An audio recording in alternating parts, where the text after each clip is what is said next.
So I've been trying to do more PC gaming. There seems to be a greater democracy of ideas there, combinations and permutations that any of the major console players would just balk at.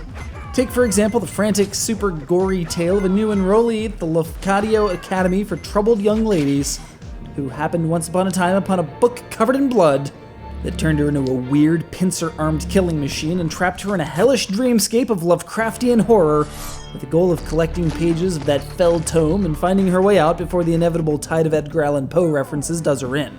And it's an action platformer, and it's really freaking awesome, even if you find the jam gothic fiction tropes into freaking everything trend of the last couple years a little overwrought, much like said prose.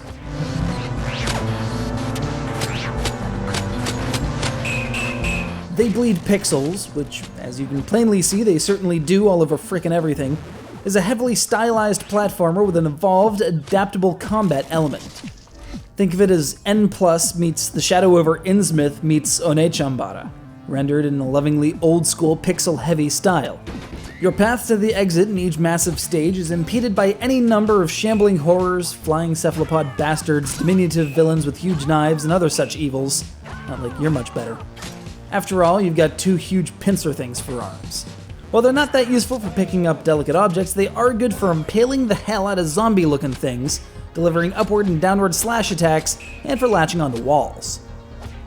But while you can certainly wear down enemies with your natural weaponry, it's much more efficient, and unmistakably badass, to instead kick them either laterally or vertically using the terrain's natural proclivity toward blood-stained spikes to your immediate advantage.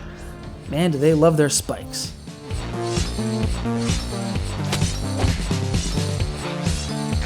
Getting through each stage is rather a huge task, and you're stuck with just 3 HP. But with every blob of eldritch floating blood you collect and each sanity-reducing horror you dispatch, you begin to fill the gauge in the top left of the screen. Once it caps out, a purple aura envelops our heroine. Stand still long enough in a stable, safe area, and she'll automatically generate a checkpoint and refill her health. It seems like a novel idea at first, literally dropping save points wherever you wish like it's some kind of hyper-extended North Crater and you're about to spar with Sephiroth. But it flows exceptionally well with the run and gun and kick into buzzsaws gameplay that's all pixel-precise platforming one moment and merciless blood-soaked carnage the next. Just to mix things up, a couple bonus levels are included. One such stage offers candy for offing monsters in interesting ways, turning this monstrosity from mere hardcore action platformer to hardcore action puzzle platformer. LOL horror games of this quality make me think I might owe the Hot Topic crowd an apology for things I've said in the past. But then I'd be in a mall, and wouldn't think twice about using them as zombie bait.